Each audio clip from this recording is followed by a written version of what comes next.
Hello and welcome back to Parc Fermé Parlay with Kieran Downey. The Singapore Grand Prix has just finished and we're here to recap what on the whole was actually quite a boring race. I cannot believe that we did not get a safety car during the Singapore Grand Prix. This is the only Singapore Grand Prix that we haven't had a safety car.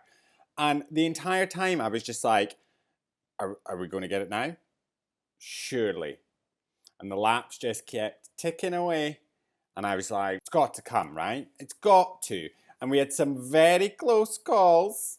I'm looking at you, Lando Norris. But at last, the safety car driver had another pretty chill Sunday.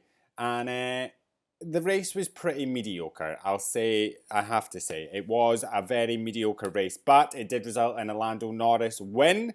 And we're here to break down everything. So let's kick things off with Kevin Magnussen, who qualified 14th, finished 19th, but actually DNF'd. Pretty poor race from Magnussen, to be honest with you. He started on the hard tyres, said they were a bit of a struggle. So yeah, a pretty poor time for Magnussen there. He was always kind of just floating around the back of the pack. He then got a puncture after he had a little bit of a collision with the barriers. Nothing too serious, but did, as I said, pick up a puncture. Went into the pits, stuck on a pair of softs, got a fastest lap, then had it deleted for track limits, and then actually retired the car and DNF'd. That whole bit I actually missed. He pitted around lap 60, I think it was, the same time Danny Rick came into the pits. And I think the whole bit around Daniel Ricciardo pitting and putting on soft tyres to sort of steal that fastest lap away, we'll come on to that in a minute, sort of overshadowed the DNF of Kevin Magnussen, because when I went to write down the final finishing positions of all the drivers in my little notebook here, so I have them all ready for this recording, I was like, DNF? I was like, when did Magnussen DNF? And I asked the F1 group chat men, I was like, do you guys know when this happened? Did I miss this? And everyone was like, no, we didn't see that either. So Magnussen DNFing under the radar, but he obviously was classified as P19 because he'd finished over 75% of the Grand Prix. Not much else to say about Magnussen. Nico Hülkenberg qualified 6th, finished 9th. Another driver with not much else to say, to be honest. At the start of the Grand Prix, he did kind of end up in a little bit of a DRS train.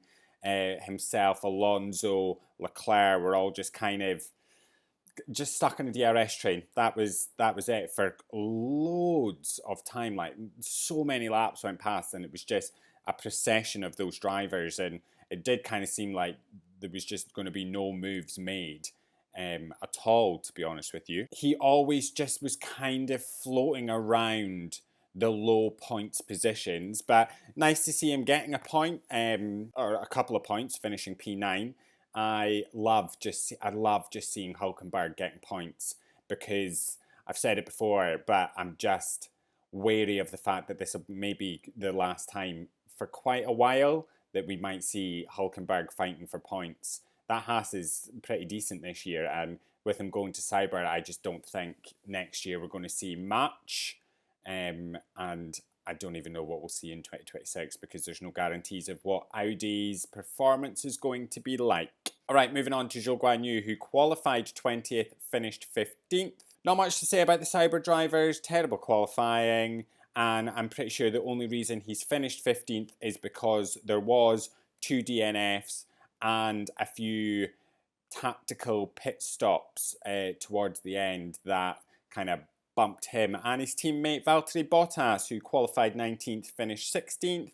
Same thing, terrible qualifying. The only reason he's finished where he's finished is because of a couple of DNFs and, as I said, some tactical pit stops. It's woeful watching the Cybers. In fact, actually, I can't even say watching the Cybers is woeful, because you never see them. You never see the Cybers at all. And I keep looking at where their positions are on the timing tower, and they're just nowhere. They're nowhere, are they? It's pretty shocking, to be honest with you. But let's talk about something a little bit more interesting, and that would be Daniel Ricciardo, who qualified 16th, finished 18th. Now, he would have actually finished a little bit higher up the grid, but they pitted him. Is there anything actually to say for Ricciardo before that? He pitted around lap 10, put on mediums. He was a soft runner at the beginning of the Grand Prix. The soft runners I thought it was quite a weird choice of tyre. Hamilton seemed to struggle pretty early on with them. The soft tyre just wasn't the correct choice, to be honest, for them to be starting the Grand Prix on. It didn't really give any of the soft tyre runners the benefit of being on a soft because it just wasn't the right track. And those medium runners managed to just stay ahead of them for quite a while.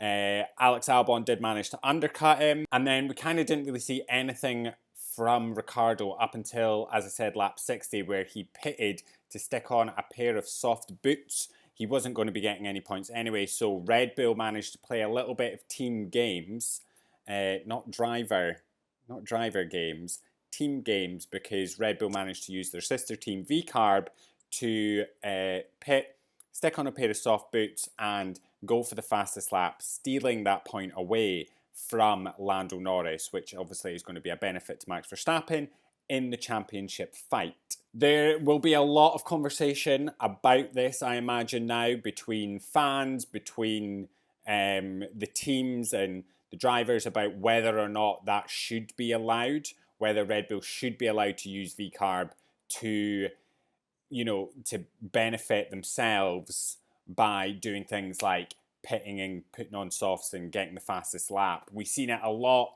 I actually just did a rewatch of the 2021 season. We used to see it a lot when there was the fight between Lewis and Max, that they would use the other drivers, Sergio and Bottas, if they were further down the grid and they had a bit of a pit stop gap or they weren't running in the points, to pit, stick on soft boots and steal the fastest lap away from the other team. There is a lot of conversation online already. I've actually started a little poll on Threads asking everyone what their thoughts are, and we'll actually be diving into this topic in a separate podcast, which will be coming out later next week, about Red Bull using VCarb that way. So if you have any thoughts yourself, pop a wee comment down below and we'll include your thoughts in the podcast. But seems like a fairly poor farewell race for Daniel Ricciardo. He did get voted driver of the day, and in his post-race interview, he was obviously asked by Sky, his thoughts and his feelings on quite a few things, and he'd said, it's very emotional. He's very proud of everything he's accomplished within his 13 years in F1. And, he was just out there enjoying it as much as he could today. And he's feeling very emotional. And I just have to say, it's just all feeling more and more final that this is the last time we'll see Daniel Ricciardo. I'll also say that when you watch his post-race interviews, it's heartbreaking watching him tear up. Like, he actually then did an interview with Lawrence Barretto for F1 TV, and they asked him, how are you feeling? And he could barely speak. He's fighting tears, and it's heartbreaking to see it.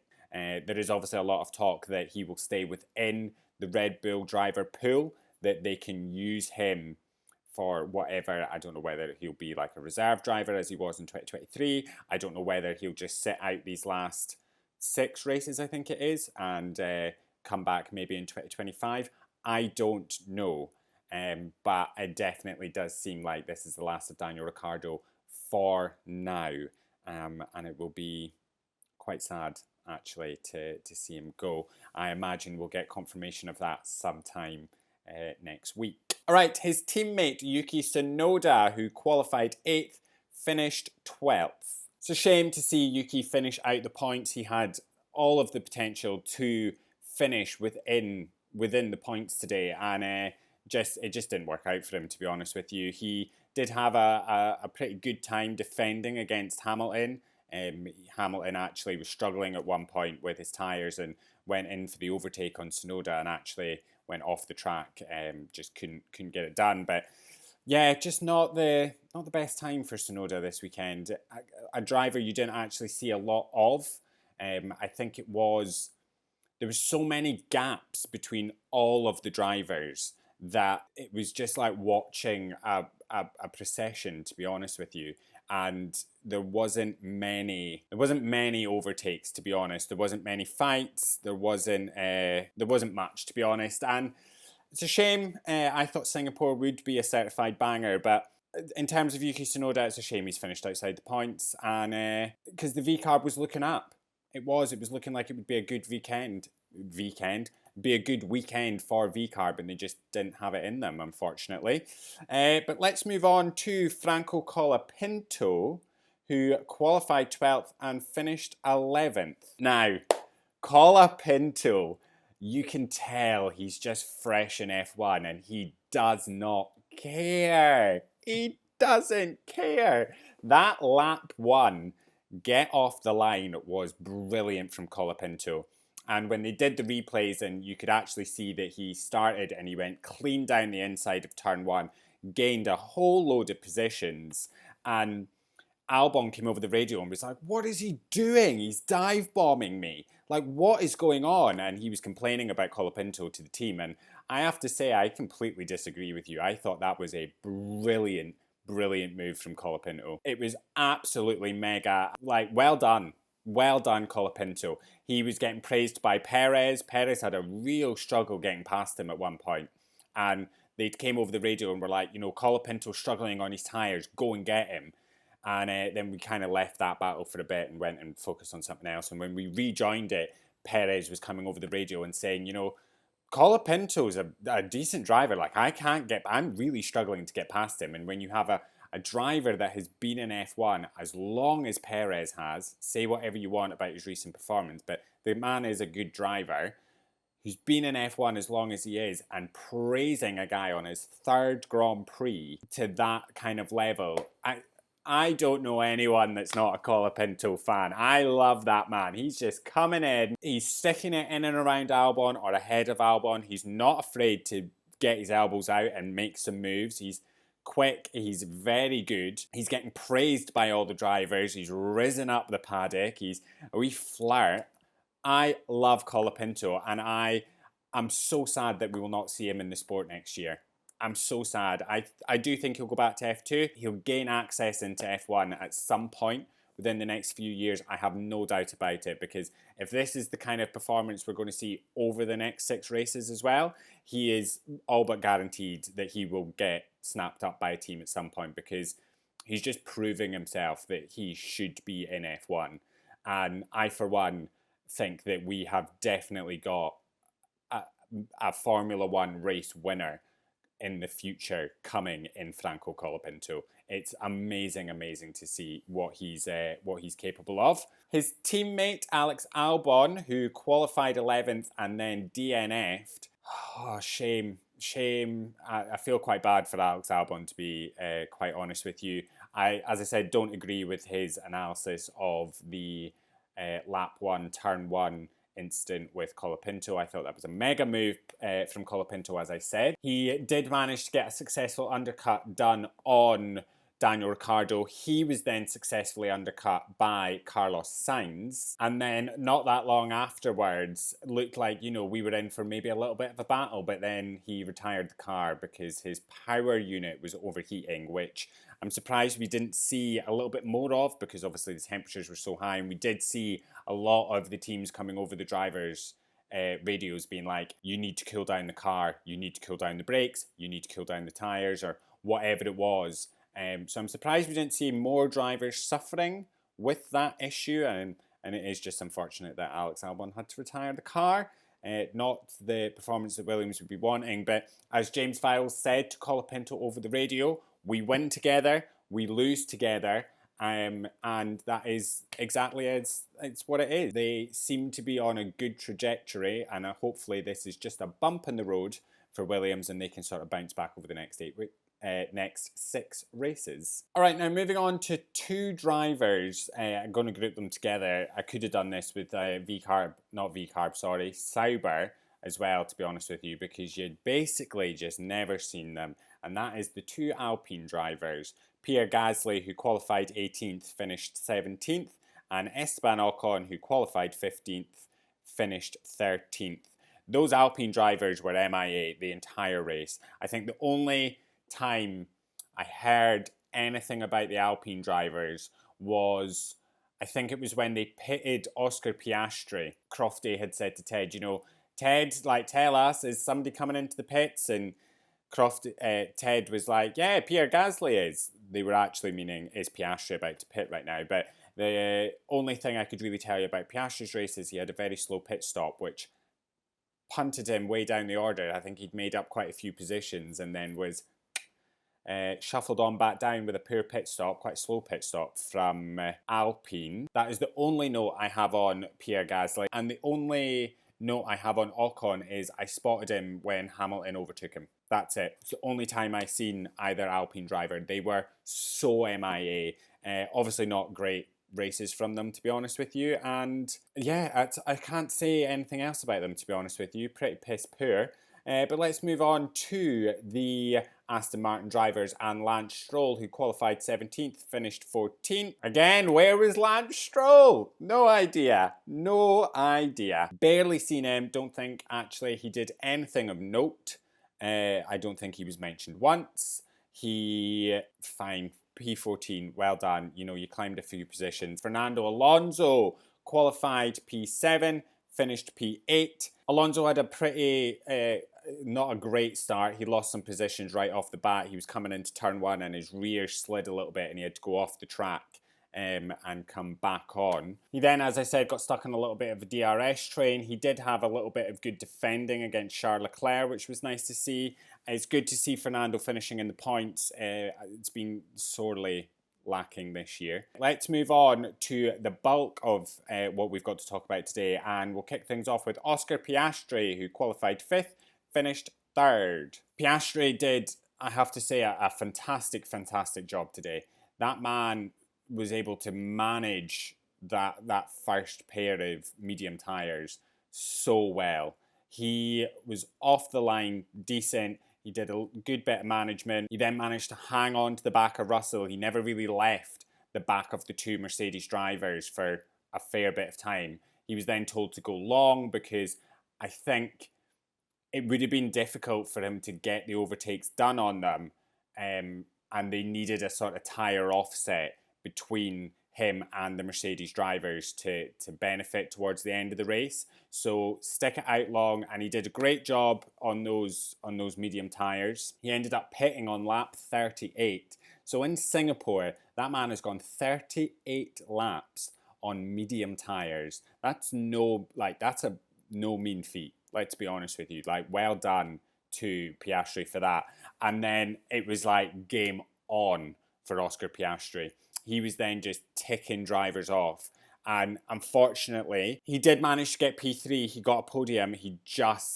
The gap between him and Max Verstappen was just too big for him to try and get P2 in the race. So at P3, it's still great. If you think about it in terms of the championship, that's still a whole load of points for McLaren with Lando's P1. Red Bull managed to get decent points with Max finishing P2, but Perez finished P10. So if you think about it in a constructor standpoint, they're just opening that gap to Red Bull very nicely. They're now 41 points ahead of Red Bull in the standings. So I'm going to say slam dunk that McLaren win the Constructors' Championship this year. I think it is now theirs to lose. It's such a pleasure to watch Piastri race.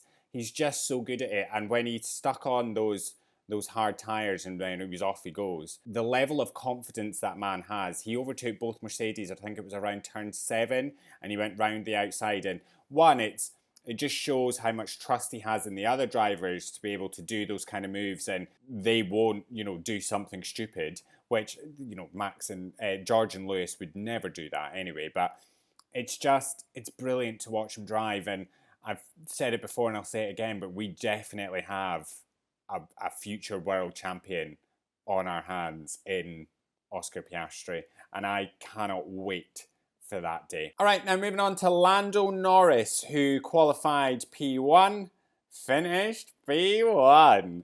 Come on, Lando Norris. First of all, Lando Norris led the Grand Prix after turn 1, and he led the Grand Prix at the end of lap 1. He retained the lead through the entire opening lap. So take your stats and stick them in the bin. Stick them in the bin. We don't want to hear it. Throw that goddamn stat away. Thank you very much. Just absolutely brilliant work from Lando Norris today. At one point, I was like, what's he doing? And I get that it's Singapore, to be honest with you. I kind of gathered it pretty quickly that, you know, Singapore is a very different kind of race to a lot of the other races we see, especially, well, obviously because it's a night race, but Singapore, the humidity and the heat, it's very different even to quite a few of the night races we have. And the way they have to, you know, bring their tyres in, you know, manage their tyres and bring them into the race and get them up to the correct temperatures. They have to do it in a slightly different way. They can't just go hell for leather because they'll just ruin their tyres completely very, very quickly. So he did a very good job of managing and easing his tyres into the race. And then they came over the radio and they were like, okay, how's your pace? How are you feeling? And he was like, about a 6 out of 10. And they were like, cool, stick the foot down because we need you to open the gap to Max to about 5 seconds by the early sort of teen laps because we need you to cover off the undercut. We need to be able to ensure Max can't get an undercut done. And he stuck his foot down, and my God, he didn't stop at 5 seconds. He was up to like 13 plus seconds. He was just sticking in fastest lap, fastest lap, fastest lap. And he was just building a gap between him and Verstappen to the point that he actually just gained himself a free pit stop because by the time Max had to pit, this is the thing, they didn't want to pit Norris before Max. Both Norris and Max were holding out for a safety car, which we never goddamn got. And I am just as shocked as anyone by that. But they were holding out for a safety car. And if there wasn't going to be a safety car, McLaren did not want to pit Norris before Max. And they held on brilliantly. My God, there was some close calls. Lando Norris was having a good few chats with the barriers. More than kissing them, I'll say that. And it did look pretty hairy scary. But he held on brilliantly. And, you know, it got to a point where Max was forced into pitting first. He had no choice. He had to pit, which just opened up a lovely gap for Lando to pit and come out ahead of Max. So brilliant work there from Norris and Team McLaren. Then had a couple of close contact, close calls with the barriers, and they actually came back over the radio to him and were like, "Can you keep it chill, please, and just bring the goddamn car home in P1? Like, don't do anything. You've got enough of a gap. You're fine. Just don't do anything stupid." And my God, brilliant win from Lando Norris there. He's closed the gap to Verstappen again. I think he's knocked about 7 points off. As I said, he did have the fastest lap. K-Mag obviously took it off him when he stuck on his soft tyres, but that lap time got deleted because it's just very K-Mag coded things, isn't it? So he regained the fastest lap, and then obviously, as I said, Red Bull using Daniel Ricciardo and the sister team to steal that away from him meant that it's only 7 points that the gap was closed by. This championship, I think, is just going to come down. I think we're looking at, I don't think they're going to be going into Abu Dhabi similar to 2021, equal on points, but it's definitely, I think, going to come down to the wire. Actually, as we went into this weekend, there was a stat thrown around that if Lando Norris wins every Grand Prix and sprint and gets fastest lap, and Max Verstappen finishes second in all of those, that they would actually finish equal on points in Abu Dhabi, and it would still mean that Lando wins the championship because of how the years played out. And then after the Grand Prix, F1 put out a little fact that said Max Verstappen is guaranteed the championship if he finishes second to Lando Norris in every single Grand Prix and sprint, regardless of the fastest laps, because Daniel Ricciardo stole the fastest lap point away today. That's not how things are probably going to play out. You do have some other drivers in there that are going to be fighting for those P1s, P2s. I'm saying Oscar Piastri, I'm saying Charles Leclerc, stick Carlos Sainz in there, stick Hamilton and Russell in there as well because they might find something towards the end of the year. All right, now moving on to the Ferrari boys, and Carlos Sainz, who qualified 10th, finished 7th. Similar to Fernando Alonso, not a great start. He also had to run wide into turn 1 and was off the track. He managed to get a successful undercut done on Alex Albon. The undercut was very powerful in Singapore, and that is why they didn't want Verstappen undercutting Norris, because it is so powerful around the streets of Singapore. Carlos Sainz was then, he pitted pretty early, to be honest, and by the time they brought Charles Leclerc in, Charles had a huge tyre offset to Carlos Sainz. So when Charles Leclerc, came up behind Carlos Sainz, they did instill team orders, which meant that Carlos had to let Leclerc pass. His tyres were a lot better. He was faster than Sainz, so I don't think there was any hard feelings there at all. I did think at one point there was maybe going to be a bit of a moment between the two, because Sainz had actually successfully undercut Leclerc as well. But they managed to sort all that out later on down the road. I have to say it's a pretty decent finish for Carlos Sainz. I was a bit worried that he would maybe finish outside the points. But it's good to see him get a few solid points in. And yeah, a solid drive for him. Moving on to his teammate Charles Leclerc, who qualified 9th, finished 5th. I was so on edge the entire time watching Charles Leclerc because I had no idea what Ferrari were doing with him. I just didn't understand it. But thankfully it all kind of worked out.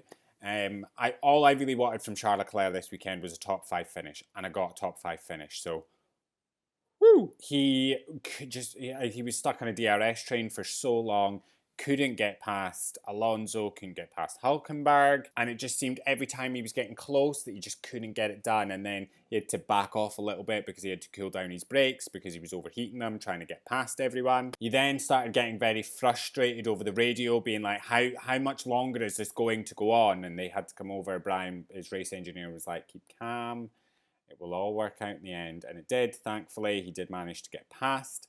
I then was like, oh, there's going to be more frustration coming from him because obviously Sainz had managed to get the undercut done.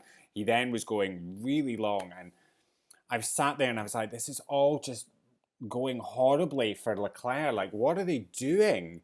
And then it just seemed to turn around pretty quickly, and they finally pitted him, and it was a great pit stop, a great timing for the pit stop because he managed to come out ahead of Hülkenberg. Thank God for that. And then it was like game on. It was fastest lap, and he was going for it. He managed to knock out Hamilton, and that was about it. It did seem that maybe if there was a few more laps of the Grand Prix, he would have maybe gotten Russell as well. But I'll take P5. I will take P5, to be honest with you, because I actually thought it was going to be a lot worse than that for Leclerc this weekend. So thank God. George Russell, who qualified 4th, finished 4th. George Russell seemed to be all right this weekend, to be honest with you. He, obviously, as we said when we did our post-quali, they managed to find something in qualifying and went out and he put up a pretty decent fight. He managed to defend against Piastri pretty well. He managed to keep the gap enough to Leclerc and come home with a P4. He did complain at one point that he had both too much oversteer and too much understeer. So God knows what happened there. But I bet he's pretty blessed, feeling pretty happy with a P4 in Singapore. He kind of was just in a race of his own for quite a while, to be honest with you. He, apart from that little bit with Piastri, and then we were kind of talking, could Leclerc get him? You never really seen much about him, to be honest with you. He just kind of was in his own moment. Once Piastri had managed to get past him, he was just chilling by himself, to be honest with you. So not much to say. Solid points for Mercedes on a weekend where it looked like they might not get any at one point. Lewis Hamilton qualified 3rd, finished 6th. Hamilton starting on soft tyres, I really just don't understand it, to be honest with you. I have no idea why they stuck him on softs because there was no benefit to it. Like, it's not as if he managed to get loads of overtakes done, got into the front, and then, was flying away down the road. There was no real benefit to him starting. And maybe I'm not seeing something everybody else seen. But there was no real benefit to him starting on the soft, so I don't really understand why they did it. They then obviously had to pit mega early because he was on softs and they were just degrading so badly. Stuck him into the pits, he came out, and he was just moaning all the time, complaining all the time about the tyres. And he was saying, you guys have pitted me too early. There's something wrong with the car as well. And Bono came back and was like, what you're experiencing is surface, it's not the car. And he just couldn't get a handle on his tyres this weekend at all, to be honest with you. It's actually a little bit of a surprise that P6 is where he finished. I thought actually you're going to finish a bit further down. He had a little bit of a battle with Yuki Tsunoda, and I actually thought at one point he's not going to get past Yuki. He did. He obviously then lost out to Leclerc. Beautiful move Leclerc did around the outside of turn 7. And I actually think Hamilton would be pretty happy finishing P6 in that race because I would say that the potential could have been so much worse. Like, I genuinely thought that he would finish very low points. So if I was him, I'd be happy with a P6, to be honest. As I said, there's a few more tracks coming up that Lewis really loves. He loves Brazil, so hopefully he can get some decent points there. But yeah, just an all-round solid recovery, I would say, for Mercedes from this weekend. Because as I said, in practice, they were nowhere. They were nowhere in the first qualifying session, kind of bounced back in Q2, and then obviously managed to get their P3 and P4 in quali, but their race pace just wasn't quite there this weekend, especially for Hamilton. So it's a good recovery, I would say, from what started as a pretty terrible weekend. And finally, let's kick things off with Sergio Perez, who qualified 13th, finished 10th. It's decent that Perez has gotten a point, do not get me wrong, but when the championship is this close, he needs to be closer to Max. And to be fair, if this had been a normal Singapore, I wouldn't be saying this because he would have been closer to Max because Max wouldn't have finished where he finished. But apparently this Singapore has just decided to turn everything upside down because we've got no safety cars. Max Verstappen's finished second. I would say Perez is probably... Have I got anything written down for Perez? I would say Perez had an all-right drive. He's managed to get a point. He was just kind of in that midfield pack of cars that were just never showing. It happens with these odd Grand Prix every now and again where there is nothing really going on, and the only thing that F1 will focus on is, that battle at the front, even though you're probably just watching P1, P2, P3 following each other around the track, and then you'll see pit stops. You don't really see a lot of the fights down the road. I didn't see much of Perez, to be honest, but as I said, it's decent that he's got a point. Red Bull are going to be scraping together as many points as they can, and if you sit and think and you say, well, why are they using Daniel to get that fastest lap point? Why couldn't they have done that with Perez per se? Because Perez is in the points.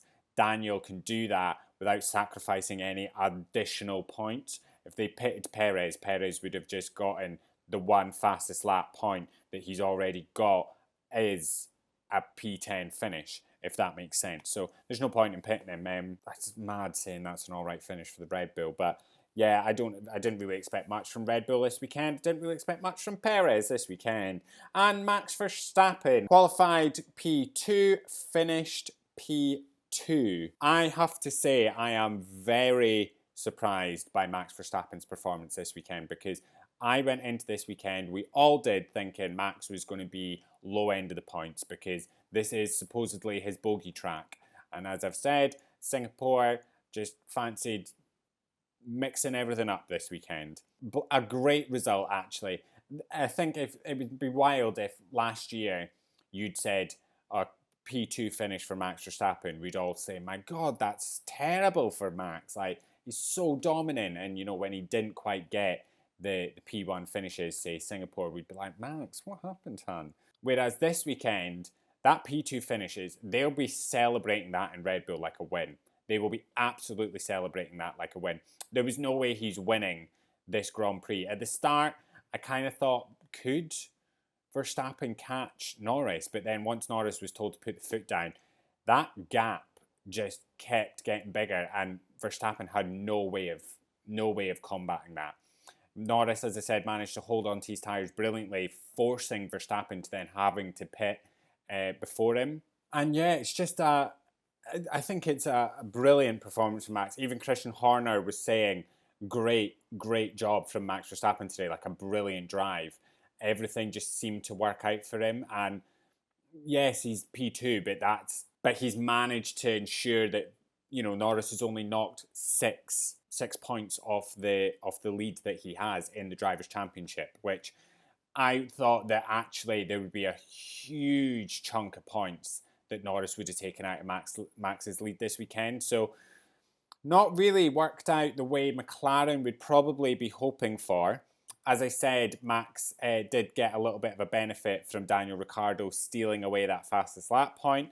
I've seen already some chatter from Zach Brown and everything like that, so it'll be interesting to see what comes from it. I don't think there'll be anything, but it'll be good to talk about because we have a 4-week break now. 4-week goddamn break until Circuit of the Americas. F1, why have you done this to us? Why have you done this? Why have you done this? We've just gotten over a 4-week break. We've just gotten over the summer break. And now we've had 4 races and we're going on another break. A pretty dull Singapore. A fantastic result from Lando Norris. Brilliant result from Max Verstappen. You'll be very happy with that. As I said, we'll be back pretty soon to discuss the whole Red Bull V-Carb. Should they, shouldn't they be doing what they're doing? As I said, if you guys have any thoughts and feelings on Red Bull using the sister team in that way to benefit themselves, stick a comment down below. Let us know. DM us on social media, whatever it is. Let us know because we'd love to hear your thoughts and feelings. And that is everything from us for 4 weeks until it's race week again. I'm not going to be away for 4 weeks. Don't you worry about it. As I said, I imagine we've got some news about Daniel Ricciardo coming imminently over the next week, I would say. So we'll probably be back after that. But I hope you enjoyed Singapore as best you can. And I will see you soon. Enjoy the rest of your day. I love ya. Bye.